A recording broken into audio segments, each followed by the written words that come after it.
Here's a collection of actual crimes committed by really dumb criminals. Just sit back and enjoy the insanity as we present.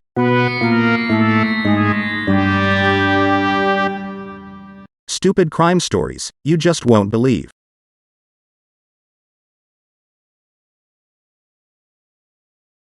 In 2009, a Wisconsin woman called Clark County 911 to report a drunk driver on the road. But as the call progressed, the situation took a surprising turn. Clark County 911.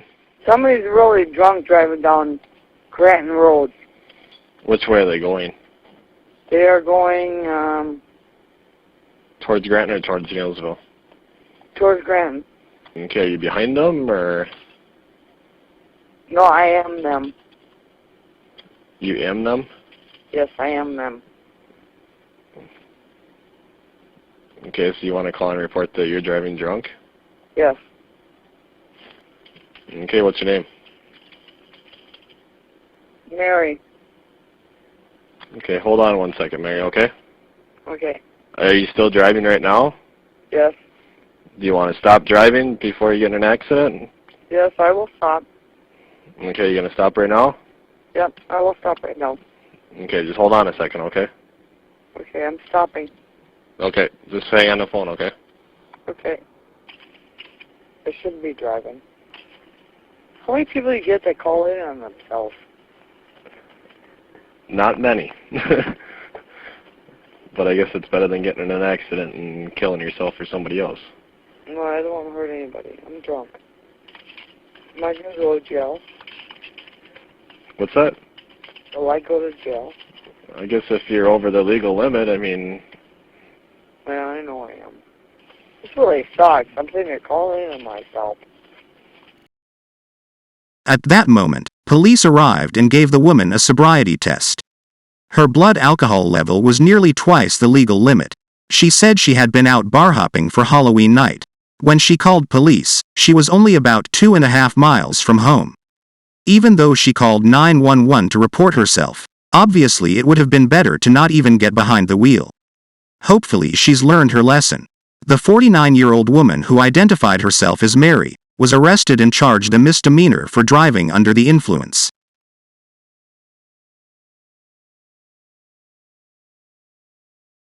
In 2015, 2 men in Alberta, Canada went on a crime spree. They broke into over a dozen vehicles and took whatever they could find. They then stole a pickup truck valued at over $60,000 and drove around the city breaking into businesses.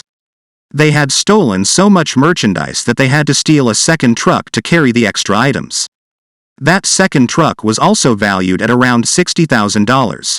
They then drove to different towns breaking into laundromat machines. At some point they separated and continued their crime spree until they were too tired to go on. Both thieves wound up falling asleep in their stolen trucks at different locations. By that time police were already searching for the stolen vehicles. They wound up finding both men in different locations fast asleep.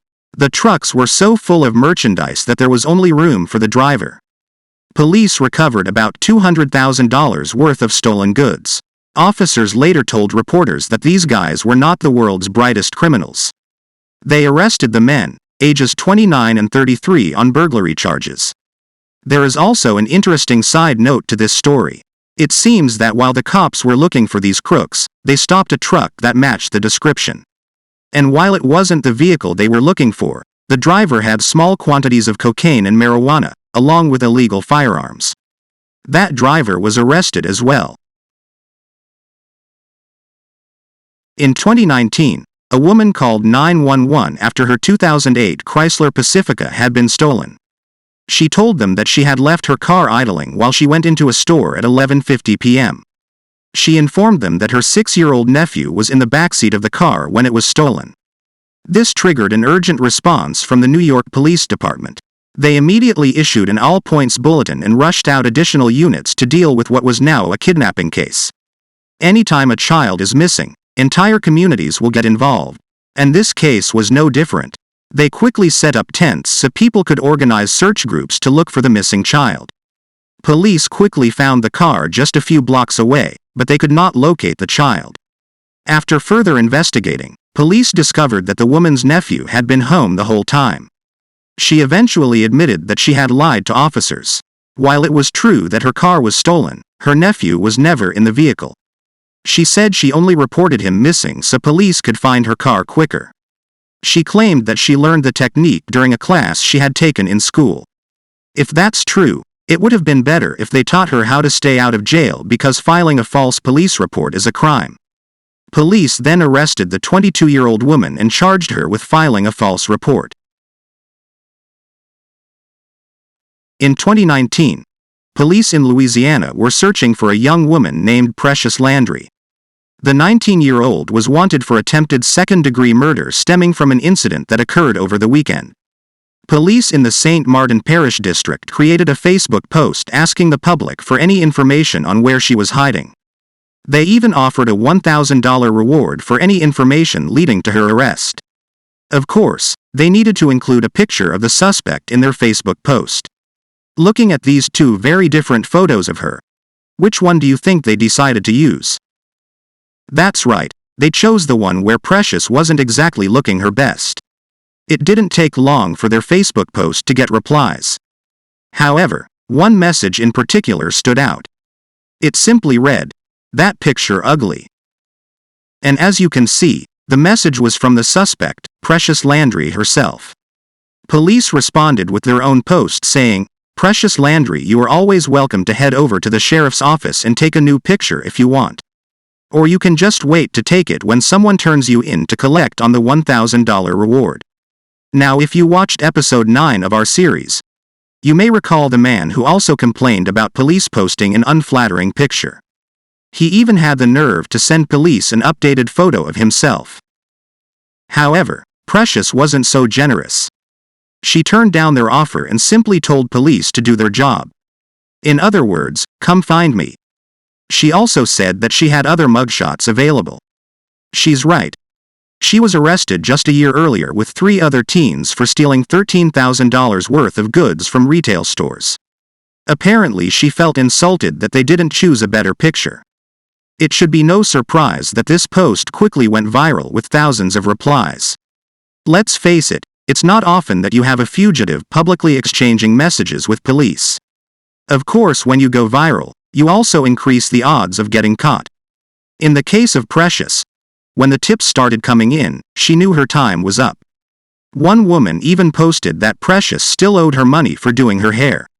She also said that Precious had scheduled another hair appointment with her. The woman told police that she would inbox them her address and suggested they come in an unmarked car. With the reward sitting at $1,000, that would make perfect sense. As a matter of fact, if she's the same person who performed this miracle makeover of Precious, she certainly deserves a bonus check. But we never got to find out whether the offer was real because Precious decided to turn herself in. She probably saw all the tips being posted and figured there was nowhere to hide. Police later updated their page with the following message. Precious Landry turned herself into law enforcement this afternoon. Thanks for all your tips and information. After she was taken into custody, the viral Facebook thread with over 8,000 replies was eventually deleted. Landry was booked at the St. Martin Parish Correctional Center. No word on how she felt about her new mugshot.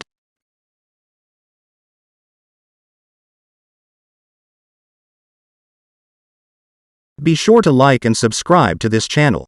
Our weekly videos will feature such topics as stupid crime stories, classic TV,